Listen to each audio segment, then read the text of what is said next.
Hello मेरे प्यारे दोस्तों। आज मैं आप सभी को भगवान शिव और माता पार्वती की अनेक कहानियों में से एक कहानी सुनाना चाहती हूँ।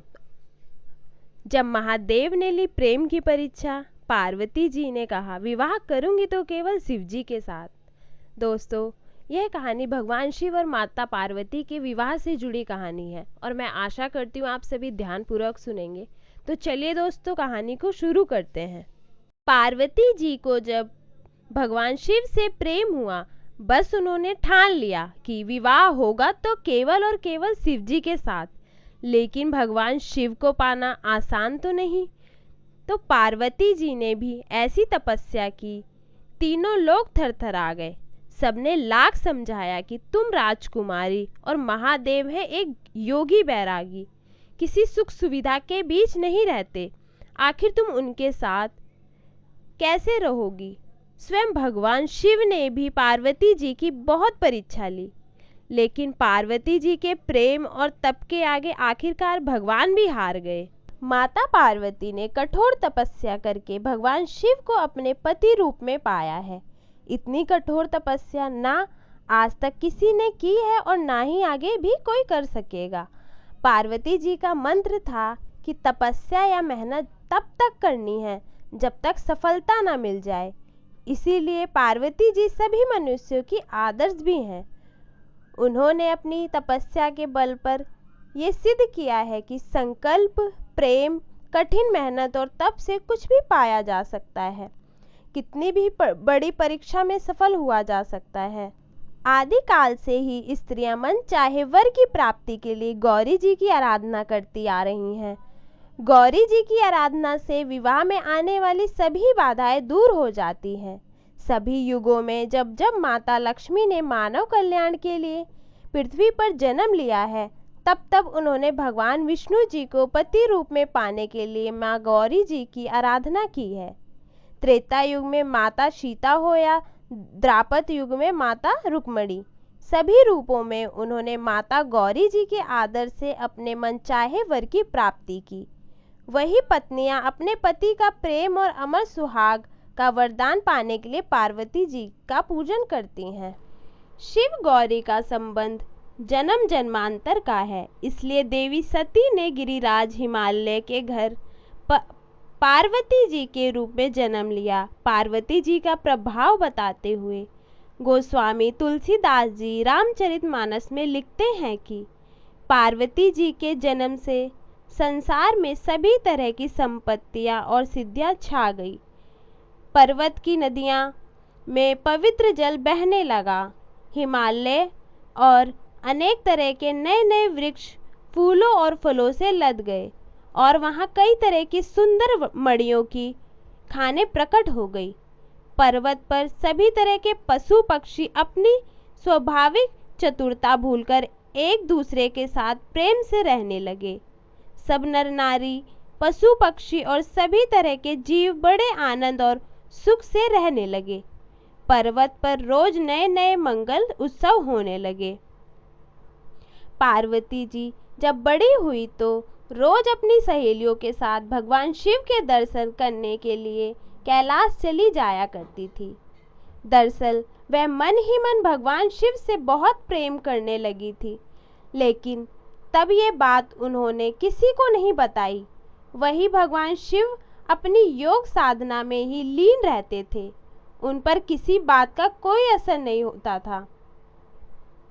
एक बार देव ऋषि नारद हिमालय के घर पहुंचे। देव ऋषि नारद को देखकर हिमालय ने उनका बड़े आदर से स्वागत सत्कार किया और अपनी पुत्री पार्वती जी के बारे में पूछा।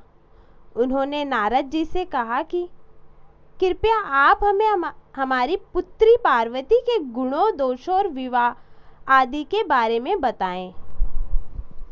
इस पर नारद जी ने कहा, हे हिमालय, आपकी पुत्री तो गुणों की खान है और सुंदर, सुशील और समझदार है। वह शक्ति का अवतार है। संसार भर में उसकी पूजा होगी और जो भी उसकी पूजा करेगा उसके लिए किसी भी तरह का सुख दुर्बल नहीं रह जाएगा।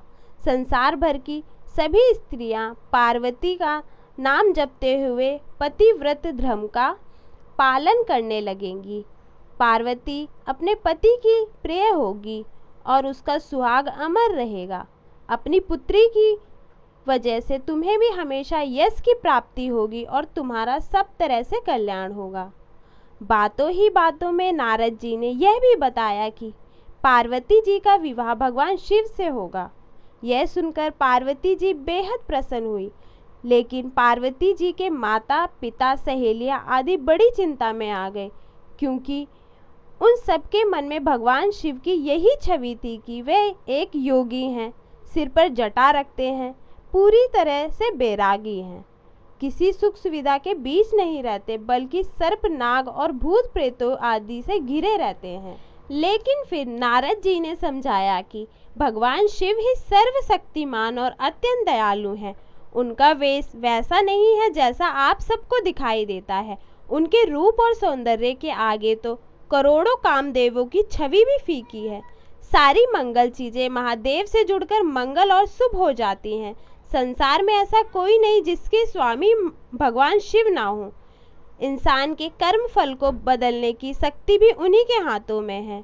उन्हें समझना किसी के वश की बात नहीं। तब जाकर पार्वती जी के माता पिता और सहेलियों की चिंता कम हुई। फिर नारद जी ने यह भी बताया कि शिव जी की आराधना बहुत ही कठिन है, लेकिन तपस्या करने से वे बड़ी जल्दी प्रसन्न हो जाते हैं। उन्हें पाने के लिए पार्वती को कठोर तपस्या करनी होगी। ऐसा कहकर नारद जी ने पार्वती जी और उनके माता पिता को आशीर्वाद दिया।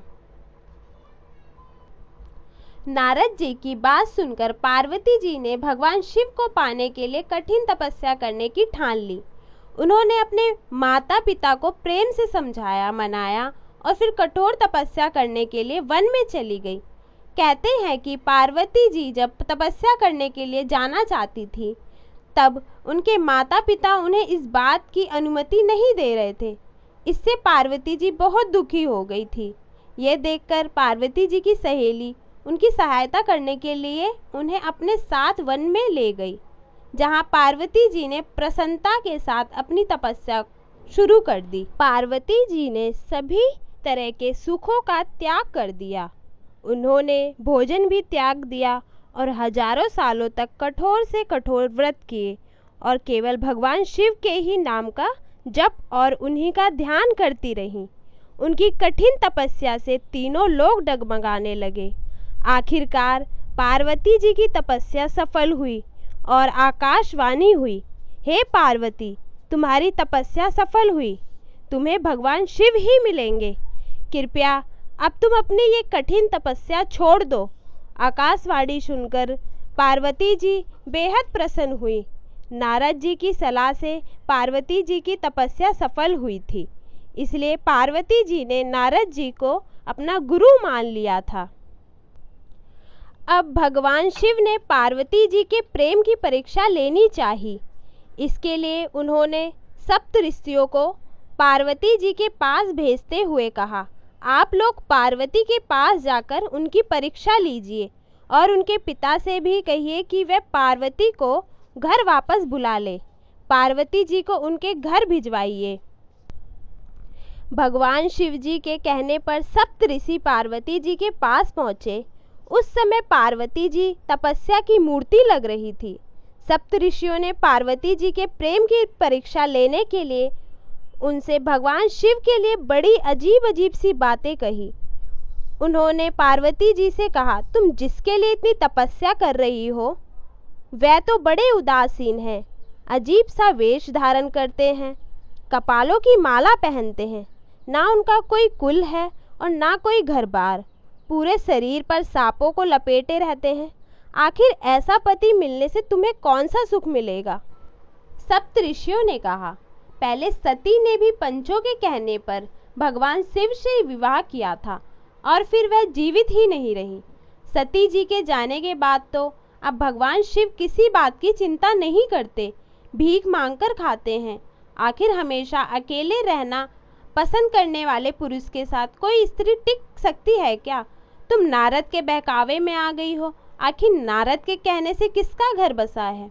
सप्तऋषियों ने पार्वती जी से आगे कहा, हमारी बात मानो, तुम्हारे लिए बहुत सुंदर, पवित्र, सुशील और सुखदाई अच्छा वर भगवान विष्णु हैं, जिनकी कीर्ति चारों तरफ फैली है। वह बैकुंठ में सभी सुख सुविधाओं के साथ रहते हैं। हम ऐसे वर को लाकर तुमसे मिला देंगे। सप्तऋषियों की बात सुनकर पार्वती जी हंस पड़ी। उन्होंने कहा, माना कि मेरे भगवान शिव में बहुत अवगुण हैं, लेकिन मेरा तो एक ही मन है और उसमें केवल भगवान शिव ही बस चुके हैं। मैं तो उनके लिए अपना सब कुछ हार चुकी हूँ, तो अब मैं उनके गुण दोषों को क्यों देखूं? मुझे तो स्वयं भगवान शिव भी 100 बार मना करे तो भी मैं करोड़ों जन्मों तक यही कहूंगी कि मैं केवल भगवान शिव से ही विवाह करूंगी, नहीं तो कुंवारी ही रहूंगी। पार्वती जी ने सप्तऋषियों से आगे कहा, सबकी निंदा करने वालों को आलस्य तो होता नहीं, कभी यहाँ तो कभी वहाँ जाकर इस तरह की बातें करते रहते हैं। लेकिन संसार में और भी बहुत से वर कन्या हैं, कृपया आप सभी जाकर उनसे ऐसी बातें कीजिए। मैं तो पर्वत की पुत्री हूँ। एक बार जहाँ स्थिर हो गई वहाँ से नहीं हटूंगी, फिर चाहे मेरा शरीर ही छूट जाए। मैंने नारद जी को अपना गुरु माना है, और जिसे अपने गुरु की बात पर विश्वास ना हो तो उससे कोई भी सुख सिद्धि मिल भी नहीं सकती। कृपया अब आप सब जाइए, आपको देर हो रही होगी। भगवान शिव के प्रति पार्वती जी का ऐसा प्रेम देखकर सप्तऋषियों ने उन्हें प्रणाम किया और कहा, हे जगत जननी माता, हे भवानी, आपकी जय हो। हमने भगवान शिव के लिए जो कुछ भी कहा, कृपया उसके लिए हमें क्षमा कर दीजिए।